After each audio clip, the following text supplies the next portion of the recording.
Hello friends, welcome to RSV ராக்கஸ் YouTube channel. நம்ம day to day லைஃப்பில் பண்ணுற மிக முக்கியமான விஷயம் பால் காய வைக்கிறது.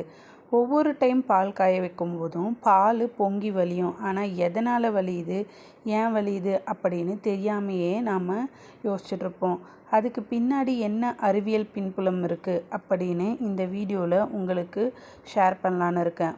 உடனே என்னுடைய சேனலை சப்ஸ்கிரைப் பண்ணாமல் பார்த்துட்டு இருந்தால் சப்ஸ்கிரைப் பண்ணிவிட்டு பக்கத்தில் இருக்க பெல் ஐக்கானையும் கிளிக் பண்ணிக்கோங்க. வாங்க உடனே வீடியோக்குள்ளே போகலாம். பொதுவாகவே பாலில் நீர்ச்சத்து மட்டும் இருக்கிறது கிடையாது, புரதம், கொழுப்பு அப்படின்னு மற்ற சத்துக்களும் இருக்குது. பாலை காய வைக்கும்போது என்ன ஆகுது அப்படின்னா, இந்த பாலில் இருக்கக்கூடிய புரதமும் கொழுப்பும் லேசாகி பாலுடைய பாத்திரத்தின் மேற்பரப்பில் ஒரு மெல்லிய படலமாக, அதாவது ஏடாக உருவெடுக்க ஆரம்பிக்குது. பாலை நம்ம தொடர்ந்து சூடுபடுத்திகிட்டே இருக்கும்போது பாலில் இருக்கக்கூடிய நீர் கொதித்து நீராவியாக மேலே வருது. இந்த நீராவியாக வரக்கூடிய குமிழ்களெல்லாம் வெளியே வர்றதுக்கு ட்ரை பண்ணோம். அப்போது மேலே படிஞ்சிருக்க அந்த ஏடு பகுதி, அதாவது புரதமும் கொழுப்பும் சேர்ந்து உருவான அந்த ஏடு படலம் இந்த நீராவியை வெளியே போக விடாமல் தடுக்க ஆரம்பிக்குது.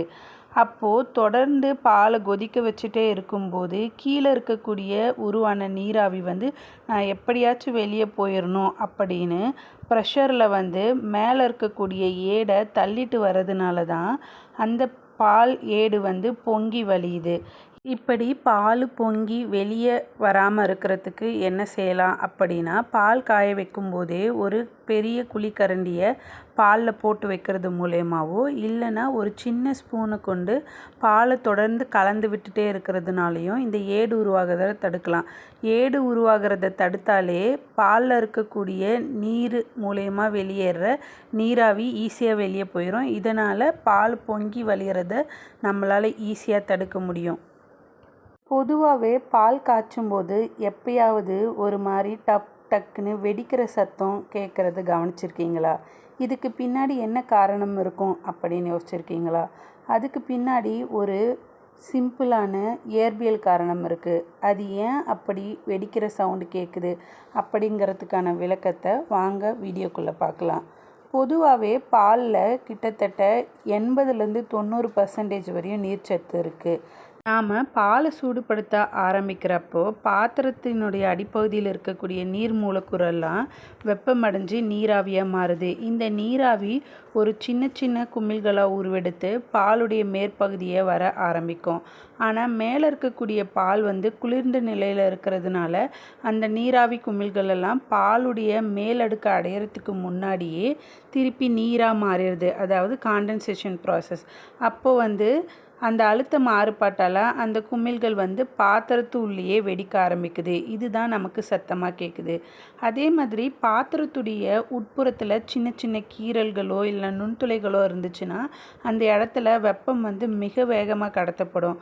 அந்த இடங்களில் நீராவி குமிழ்கள் ரொம்ப வேகமாக உருவாகிறதுனால பாத்திரத்துடைய உலோக பரப்பில் மோதி வெளியேற முயற்சிக்கிறப்போ உண்டாகிற அதிர்வு தான் அந்த ஒரு விதமான டக்குன்னு வெடிக்கிற ஒலியை நமக்கு ஏற்படுத்துது. பாலில் இருக்கக்கூடிய கொழுப்பும் புரதமும் பாலுடைய மேல் பகுதியில் ஒரு மெல்லிய படலமாக, அதாவது பால் ஆடையாக இல்லைன்னா ஏடா படியும். கீழேருந்து வரக்கூடிய நீராவி மேலே வர முயற்சிக்கிறப்போ இந்த உருவான புரதம் கொழுப்பால் உருவான ஏடு ஒரு கட்டத்தில் நீராவியை தடுக்க முயற்சிக்கும். அப்போது நீராவி அதிக அழுத்தத்துடன் அந்த ஏட்டை வெளியே தள்ளுறதுக்கு வெளியேறும்போது பட்டுன்னு சத்தம் கேட்குறதுக்கும் வாய்ப்பு இருக்குது. இப்படி இந்த சத்தம் வராமல் இருக்கணும் அப்படின்னா என்ன பண்ணணும்னா, பாலை ரொம்ப அதிக தீயில வச்சு கொதிக்க வைக்கிறத விட மிதமான சூட்டில் காய்ச்சும்போது நமக்கு இந்த சத்தம் வர்றதை தவிர்க்கலாம். அதே மாதிரி பால் அப்படி பொங்கி வெளியே வரும்போது கொஞ்சமாக தண்ணியை எடுத்து ஊற்றினோன்னா பால் அடி பிடிக்காமலும் அந்த சத்தம் வராமலும் அடங்கிரும். அதே மாதிரி பால் சூடேறப்போ அப்பப்போ ஒரு சின்ன ஸ்பூனை வச்சு கிளறிட்டே இருந்தோன்னா நீராவி ஈஸியாக வெளியே வரத்துக்கான வாய்ப்பு இருக்கும். அதனால் இந்த சத்தம் குறையறதுக்கான வாய்ப்பும் அதிகம். இதுதான் இதுக்கு பின்னாடி இருக்கக்கூடிய அறிவியல் பின்புலம். பால் கெட்டு போகிறப்போ ஒரு விதமான துர்நாற்றம் வீசும், அழுகின முட்டை மாதிரி. சில சமயங்களில் அந்த பால் புளிப்புத்தன்மை கொண்ட ஒரு விதமான வாசனையையும் ஏற்படுத்தும். இதுக்கு பின்னாடி என்ன விதமான அறிவியல் பின்புலம் இருக்குது அப்படிங்கிறத பார்த்துடலாம். நம்ம டெய்லி யூஸ் பண்ணுற பாலில் நேச்சுரலாகவே லாக்டோஸ் அப்படிங்கிற சர்க்கரையும் லாக்டோபாகிலஸ் அப்படிங்கிற பாக்டீரியாவும் இருக்குது.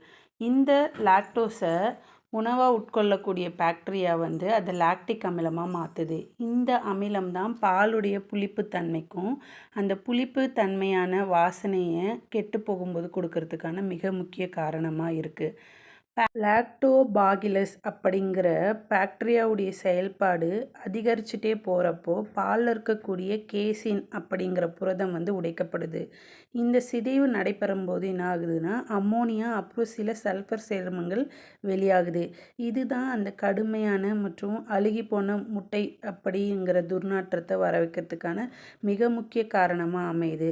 அதே மாதிரி பாலில் கொழுப்பு அமிலங்கள் இருக்குது அப்படின்னு நமக்கு தெரியும். இந்த கொழுப்பு அமிலங்கள் ஆக்சிஜனேற்றம் அடையும் போது இல்லைன்னா பாக்டீரியாவில் சிதைக்கப்படுறப்போ அவை ஆவியாகக்கூடிய ஒரு சில மூலக்கூறுகளாக மாறுது. இதுதான் பாலில் ஒரு விதமான கெட்ட எண்ணெய் போன்ற வாசனையை உருவாக்குது. சுருக்கமாக சொல்லணுன்னா பாலில் இருக்கக்கூடிய பாக்டீரியா அதில் இருக்கக்கூடிய லாக்டோஸ் அப்படிங்கிற சர்க்கரையோட சேர்ந்து ரியாக்ட் ஆகும்போது லாக்டிக் அமிலத்தை உருவாக்குது. இதுதான் புளிப்பு மணத்துக்கும் புளிப்பு வாசனைக்கும் காரணம். அதே மாதிரி பாலில் இருக்கக்கூடிய பாக்டீரியா பாலில் இருக்கக்கூடிய கேசின் புரதத்தை உடைக்கிறதுனால உருவாகக்கூடிய அம்மோனியா மற்றும் சல்ஃபர் வாயுகள் தான் அந்த அழுகுன முட்டை வாசனையை தரக்கூடிய காரணியாக அமையுது. பால் திரிஞ்சு போகிறதுக்கு காரணமும் பாலில் அமிலத்தன்மை அதிகரிக்கிறதுனால பாலில் இருக்கக்கூடிய புரதங்களெல்லாம் ஒன்றோட ஒன்று சேர்ந்து திரட்சியாக மாறுறது தான் பால் திரிந்து போகிறதுக்கும் பால் அழுகி போன துர்நாற்றமான வாசனையை வீசுறதுக்கும் காரணமாக அமையுது. இந்த வீடியோவில் எனக்கு தெரிஞ்ச அறிவியல் ரீதியான பால் சம்மந்தப்பட்ட கேள்விகளுக்கான பதில்களை மிக சுருக்கமாக புரியும்படி கொடுத்துருக்கேன் அப்படின்னு நம்புகிறேன். இதே மாதிரி பயனுள்ள அறிவியல் சார்ந்த தகவல்களை தெரிஞ்சுக்கணும் அப்படின்னு ஆசைப்பட்டீங்கன்னா மறக்காமல் என்னுடைய சேனலை லைக் பண்ணிவிட்டு சப்ஸ்கிரைப் பண்ணிவிட்டு பக்கத்தில் இருக்க பெல் ஐக்கானையும் கிளிக் பண்ணிக்கோங்க. அடுத்த பயனுள்ள வீடியோவில் மீண்டும் உங்களை சந்திக்கிறேன். அதுவரை உங்களிடமிருந்து விடைபெறுவது RSV Rockers YouTube channel. Tata, by.